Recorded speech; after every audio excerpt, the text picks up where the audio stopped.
नमस्कार एवरीवन। आज हम फिर से आपके सामने लाए हैं एनसीईआरटी कोर्स के हिंदी चैप्टर क्लास 4 के चैप्टर नंबर 2। चैप्टर 2 ये था कि जैसा सवाल वैसा जवाब, जैसा सवाल वैसा जवाब। क्लास 4 हिंदी एनसीईआरटी कोर्स का है। तो चलिए हम पार्ट 1 में ये पढ़ेंगे कि ये जैसा सवाल वैसा जवाब कहानी का सारांश क्या है, और अगले एक वीडियो में हम इसका क्वेश्चन आंसर डिस्कशन करेंगे। तो चलिए देखते हैं इसका सारांश क्या था। बादशाह अकबर अपने मंत्री बीरबल को बहुत पसंद करता था। इस कारण कुछ दरबारी बीरबल से जलते थे, क्योंकि बादशाह अकबर उनको बहुत पसंद करते थे, इसीलिए जलते थे। वे बीरबल को मुसीबत में फंसाने के तरीके सोचते रहते थे। बहुत ही ज़्यादा नए नए तरीके सब लोग सोचते थे कि कैसे बीरबल को फंसाया जाए और अकबर के सामने उनका अपमान हो। तो ख्वाजा सरा, जो अकबर के खास दरबारी थे, अपने बुद्धि और विद्या के आगे बीरबल को निरा बालक और मूर्ख समझते थे। एक दिन उन्होंने बीरबल को मूर्ख साबित करने की ठान ली। बहुत सोच विचार कर कुछ मुश्किल प्रश्न उन्होंने सोचा। उन्हें पूरा भरोसा था कि ऐसे प्रश्नों के उत्तर बीरबल कभी नहीं दे पाएगा। फिर बादशाह के सामने उनकी यानी कि ख्वाजा सरा की अहमियत बढ़ जाएगी। अगर बीरबल को उन्होंने मूर्ख साबित कर लिया तो उनकी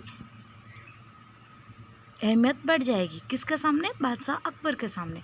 तो ख्वाजा सरा ने क्या किया? ख्वाजा सरा सीधे अकबर के पास पहुँचे। उन्हें 3 सवाल देकर उन्होंने कहा कि उनके जवाब बीरबल से पूछे, ताकि उसके दिमाग की गहराई का पता चले। ख्वाजा के अनुरोध पर अकबर ने बीरबल को बुलाया और उनसे कहा कि परम ज्ञानी ख्वाजा साहब तुमसे 3 प्रश्न पूछना चाहते हैं, क्या तुम उनके उत्तर दे सकते हो? तो बीरबल ने तुरंत से जवाब दिया कि हाँ, तैयार हूँ। तो बीरबल तुरंत तैयार हो गए। ख्वाजा का पहला प्रश्न था, संसार का केंद्र कहाँ है? तो इसके जवाब में बीरबल जी ने बोले तुरंत में, जमीन पर अपनी छड़ी गाड़ कर उत्तर दिया, यही स्थान चारों ओर से दुनिया के बीचों बीच पड़ता है। ख्वाजा का दूसरा प्रश्न था, आकाश में कितने तारे हैं? तो बीरबल ने एक भेड़ मंगवा कर कहा कि इस भेड़ के शरीर में जितने बाल हैं उतने ही तारे आकाश में है।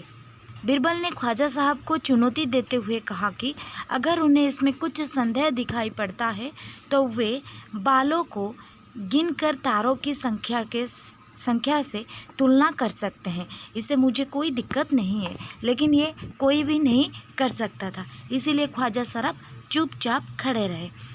उनका तीसरा सवाल था, संसार की आबादी कितनी है? तो बीरबल जी ने तपाक से जवाब दिया, जहाँ पना संसार की आबादी पल पल पर घटती बढ़ती रहती है, क्योंकि हर पल लोगों का मरना जीना लगा ही रहता है। इसीलिए यदि सभी लोगों को एक जगह इकट्ठा किया जाए तभी उनको गिनकर ठीक ठीक संख्या बताई जा सकती है। तो ख्वाजा साहब बीरबल के उत्तरों से संतुष्ट नहीं हुए, क्योंकि उन्होंने बीरबल से कहा इसीलिए उन्होंने बीरबल से कहा कि ऐसे गोल मोल जवाबों से कोई काम नहीं चलने वाला। इस बार बीरबल ने कहा, ऐसे सवालों से ऐसे ही जवाब होते हैं, जैसे सवाल करोगे वैसे ही जवाब होगा। आप जैसे गोलमाल सवाल पूछोगे हम वैसे गोलमाल जवाब ही देंगे। तो ख्वाजा साहब आगे कुछ नहीं बोले, क्योंकि वो बीरबल जी से हार चुके थे।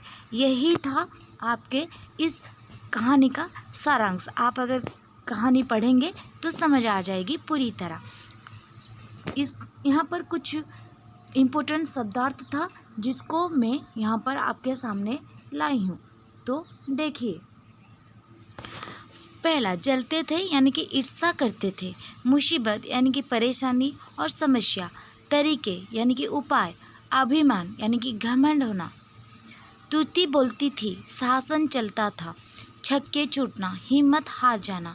कलई खुलना, भेद पता चलना। अनुरोध, आग्रह। नाक मुँह सिकोड़ना, अनिच्छा व्यक्त करना। तो यहीं पर ख़त्म होती है इस चैप्टर के सारांश और उसके कुछ शब्दार्थ। फिर अगले क्लास में मिलते हैं इसके क्वेश्चन आंसर के साथ। तब तक के लिए हमें इजाज़त दीजिए। नमस्कार।